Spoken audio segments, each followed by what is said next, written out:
Sully and I are over at the compost pile today. I wanted to talk composting basics for a minute here. Composting has several benefits. One being you're diverting food scraps from the landfill.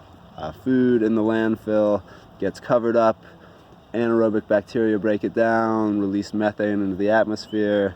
It's a potent greenhouse gas. Your trash can stinks, and it's adding waste to the waste stream. Secondly, compost creates excellent nutrient-rich soil amendments.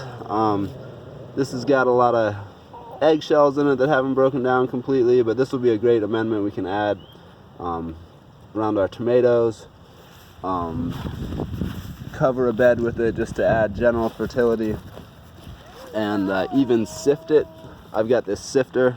It's hardware cloth stapled to a frame, and I just sort of shake it, and the real fine, nice bits of compost fall through.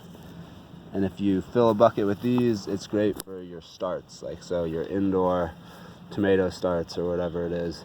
And then this bulk stuff can just be added to the garden as a soil amendment. This is our system. This just came with our house. It's sort of nice. You continuously add to the top. We add veggie scraps daily, and then once a week I cover it with leaves and pine needles and whatever I can scavenge off the ground. And that's really important to mix. Food scraps are really high in nitrogen, and leaves and wood chips and pine needles are really high in carbon. Oh good, you can take that coat off. And you really want to balance the carbon and nitrogen, having a higher carbon rate than nitrogen rate for a good soil mix and good decomposition. So finding some sort of source of carbon is important. It can even be paper towels, cardboard, toilet paper, anything that doesn't have a lot of chemicals in it, you can add to your compost pile as a source of carbon. Bulkier stuff like twigs and bigger sticks, they'll break down over a year or so, or longer potentially. So we add all our veggie scraps, any food item that doesn't have meat or dairy. You can add meat and dairy, it's just a longer decomposition time and it attracts more wildlife. So even just adding what we add, we still get a lot of visits from raccoons and stuff who want to eat our bread or whatever it is that's in the pile. So having a system that you can cover is good for that. But you know, composting can be very simple. It can be one of these things. It can be 3 pallets put together. I really like these 3 bay systems where you have 1 bay for your active composting, 1 bay for your wood chips or your bulk carbon material, and then you can periodically shovel that on there, and then another bay for the next compost pile. So once one pile is full, you start a new pile while the other one decomposes. Compost can also be as simple as a pile. So this is where I drag the chicken bedding. So it's just wood chips mixed with chicken poop. And I'll just add to this for 6 months, and then I'll let it sit for another 6 months and start a new pile. And then hopefully this pile will be ready to use as like mulch around fruit trees or something like that.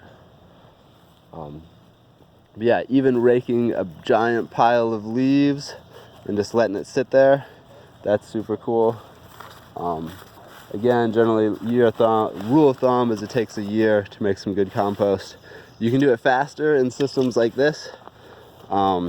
This you turn, every week you come out and crank it, and it keeps things evenly decomposing and mixes the compost together.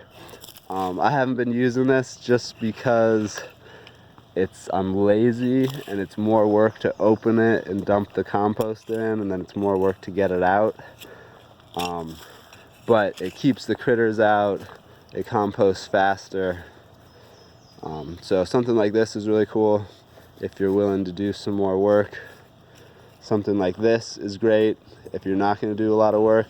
But again, just balancing the greens and the browns, as they say, or the nitrogen and the carbon is super important. So if you think of greens as veggie scraps, green cut grass, green leaves, things like that, animal manure, those are all high nitrogen, considered green material. Brown material is your fall leaves, your wood chips, your sticks, your cardboard, your paper, your brown pine needles, all that sort of stuff. So just a little more browns than greens and you should be in good shape.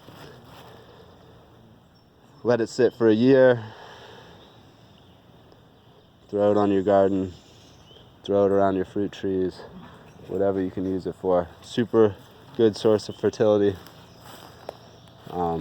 Give it a try. Thanks.